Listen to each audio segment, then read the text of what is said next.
Hey bitches, it's me Pallavi, and this week we're talking about melatonin. I have major sleep issues, including sleep apnea. So this episode means a lot to me, because instead of making it, I could have just fucking slept.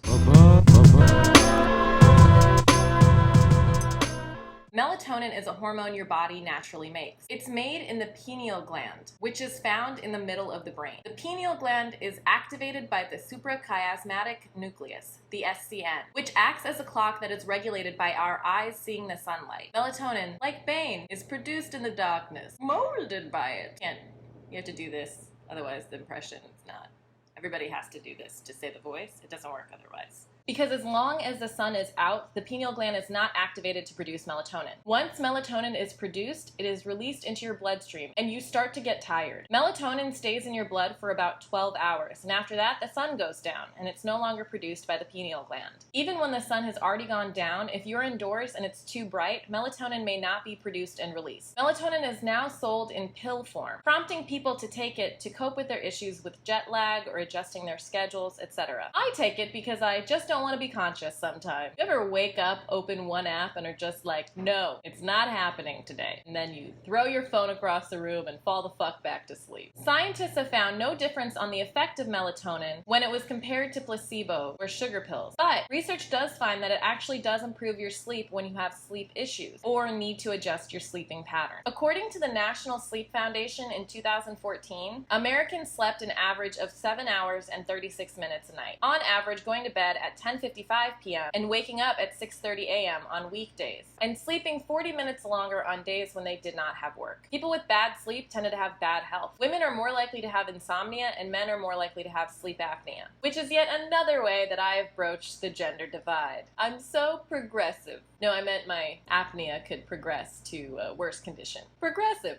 More than half of the U.S. population naps, indicating we might need more or better sleep. And even though men and women slept a comparable amount, 24% of women say they did not feel well rested in the week before they took the survey, compared to just 16% of men. I'm guessing because inequality keeps us up at night. Or it could just be your dicks poking us from behind. It's hard to get REM when you're getting rammed. Melatonin seems to help treat people with unusual sleep patterns, enabling them to fall asleep faster. No, circadian rhythms are not a synth pop band from the 80s, but an internal clock that guides us through our day. Blind people tend to have higher rates of sleep disorders because they can't see the light that regulates the SCN, which, as we know, sets the sleep functions in motion. Set the sleep functions in motion is what I hope to one day yell at my butler when I'm just rich enough to be cruel to people and get away with it. Not in a big Koch brothers kind of way, but in the way where I'm just shitty enough to people that I never have to work on myself again. I'm tired. I need melatonin. Melatonin has been proven to help blind people with circadian rhythm disorders. How does it do this? Well, there are two receptors, the MT1 and the MT2. These two receptors are found within the SCN. Melatonin binds to and activates these receptors. MT1 decreases the activity of neurons, and MT2 shifts the circadian firing rhythm. These receptors might interact with each other, and melatonin might affect the efficacy of these receptors.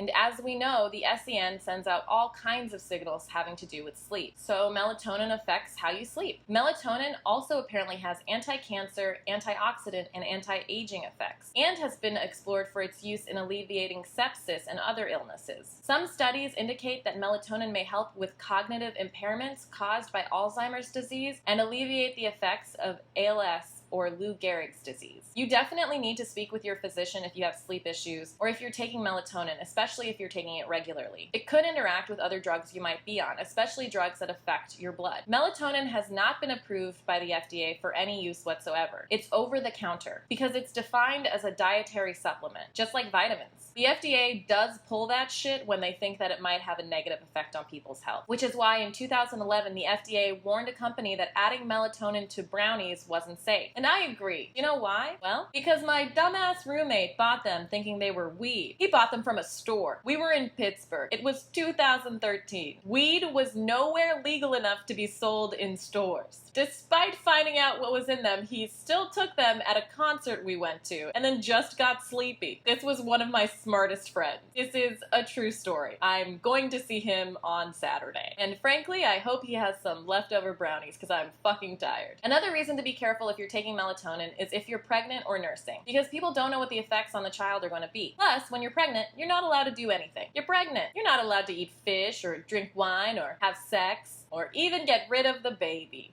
Ugh, people. Am I right? Don't you wish there were fewer of them? Alright, now, turn off your phones and get the fuck to bed. Good night! Nathan, what do you have to say to the people? Oh, go to bed. Okay, I'll put you down. Not like that.